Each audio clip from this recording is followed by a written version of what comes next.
Thank you. Your Excellencies, it's a pleasure to be here with you all and to go straight into this conversation. Partners who are VC in the private sector. So the third, once again, as the President has said, to you once again our commitment to multilateralism, to multilateral institutions such as the Habitat. Prime Minister Bainimarama, let me come to you next and the Fiji perspective on this. And I had the pleasure to listen to you yesterday at the lunch for participatory slum upgrading, the project that UN Habitat runs with ACP. And you said it's not just about housing and roads, it's also about much more. It's about culture change, it's about mindset change. And I do believe that innovation is an intersection between thought and creativity and action. I want you to share with us how Fiji is incorporating innovation in its solutions and your suggestions in moving forward, please. Thank you, Julie. Thank you for that. I made a statement yesterday with regards to our informal settlements and in relation to the effects of climate change. But I've made the long journey here to Nairobi because I'm taking every opportunity possible to stress the urgency of this climate crisis to the world and to call loudly and relentlessly for concerted and ambitious global action to address the unprecedented scale of this threat. I was fortunate yesterday to be shown a housing project that is one of His Excellency's the President's agenda. To build 500,000 homes in 5 years. I was fortunate to see that, and I expect that at the first ever UN Habitat Assembly, we will hear some remarkable new solutions that nations can implement to shield their citizens from the ravages of our changing climate. In Fiji, like many other vulnerable nations, we're innovating every day to protect our people and our progress from climate-related crisis. Because it's, if we don't contain this global warming, it'll be a catastrophe, it's a world catastrophe. So it's already, people say it's already 1 degree and we need to contain it at least 1.5, not moving to 2 degrees. But we are fortunate this morning that we have national leaders here. The Excellency is the President, because more than anything else, we need political will for this, for the change in direction. Without political will, without the will of the national leaders, we will not be able to contain the global warming that we've been talking about, and it'll turn into catastrophe. But we're equally proud at home at what we're doing. As you know, we've finished our term as president of COP23, but we are still in the fight because we need everyone to be in this fight, in this global war against climate change. But we're equally proud of what we're doing at home to walk the talk, so to speak, in setting an example the rest of the world can follow. As I mentioned in my introductory remarks yesterday, Fiji is one of the 2 countries in the world alongside the Marshall Islands to take concrete steps to the path of raising the ambition of national determined contribution, the NDCs, which is very important. Obviously, Fiji, like the Marshall Islands and the small island nation states in the Pacific, we are not major carbon emitters. But we want to show the world that we can do it, and so can other nations. If we and the Marshall Islands can do that, I'm sure the rest of the world can follow and commit themselves to this. The majority priority for Fiji, of course, is adaptation.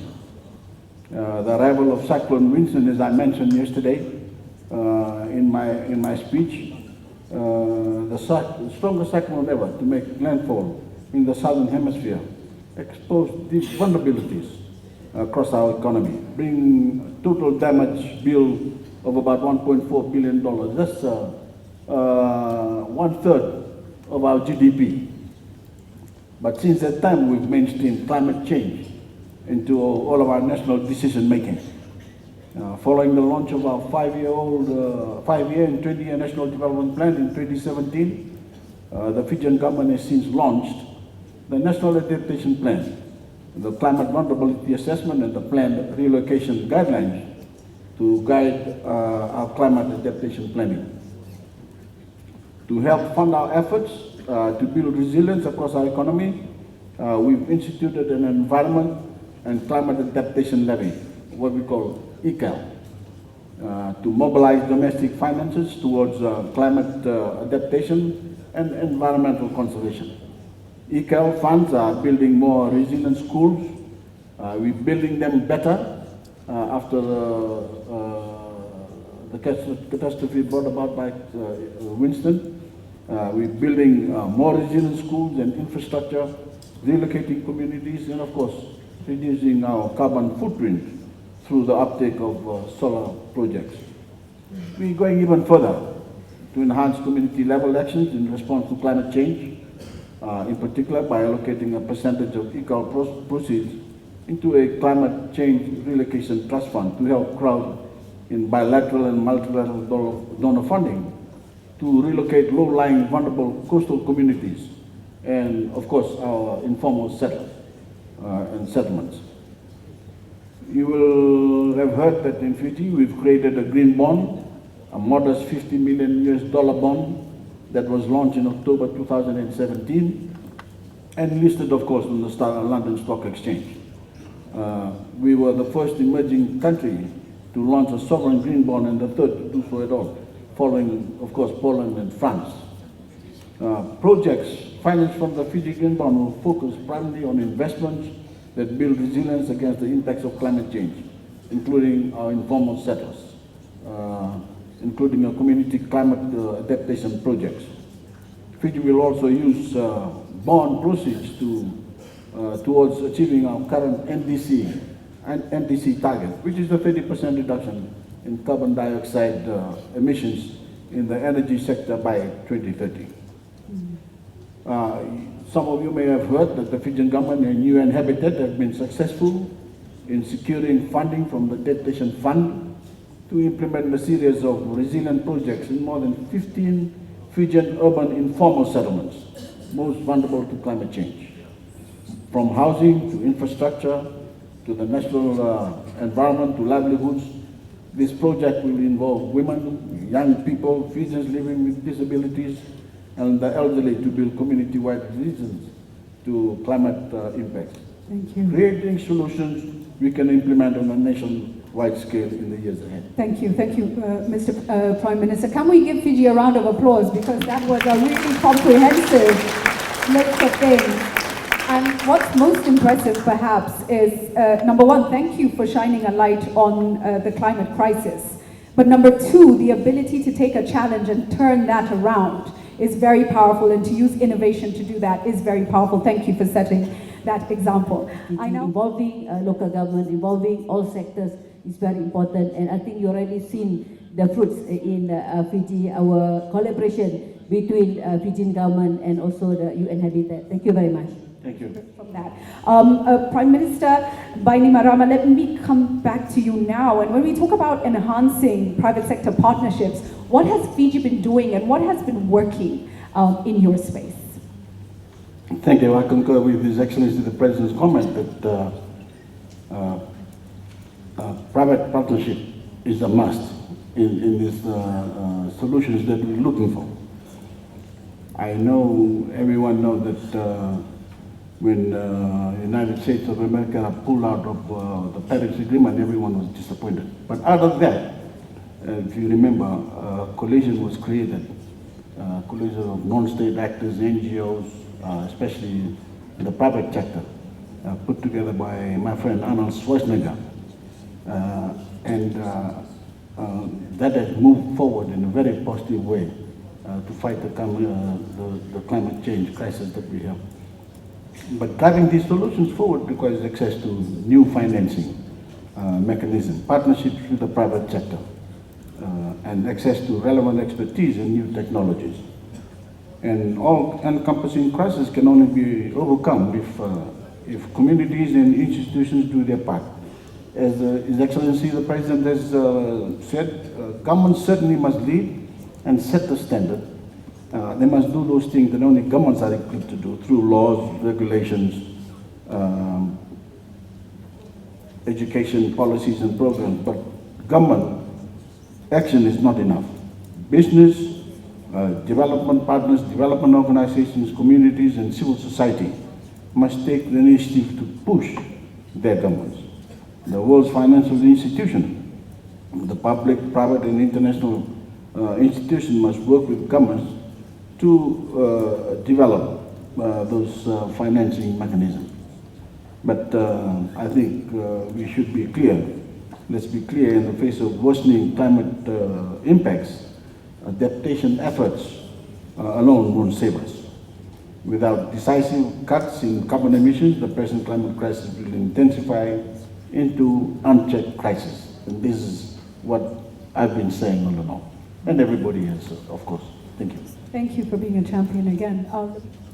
Correctly said that South Sudan is the youngest nation in the world.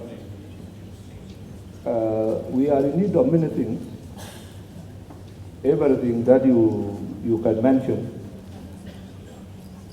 There are so many challenges that there is a conflict as we speak.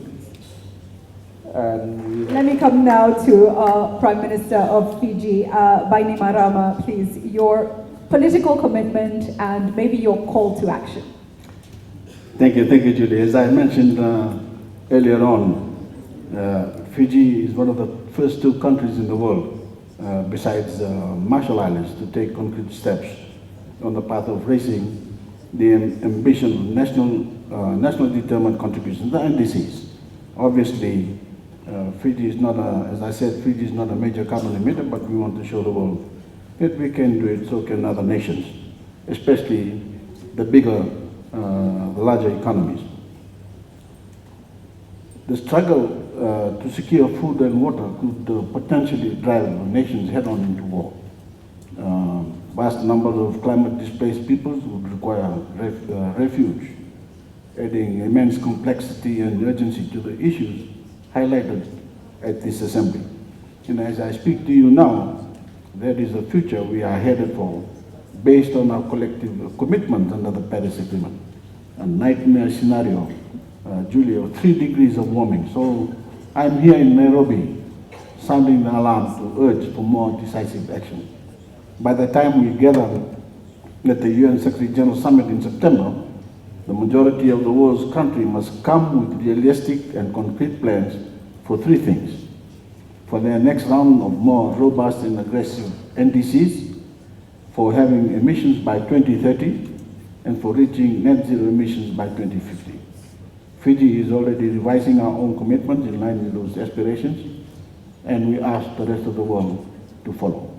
And when you come to, of course, when you come to New York, we want to limit the people that come there, not with rhetoric, but those that have done something. Come with action. Come with action. Thank you. Thank you for sounding the alarm, and please don't stop.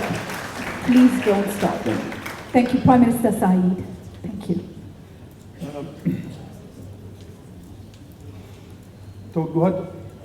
توجهات الوطنية الآن في اليمن وهو التزام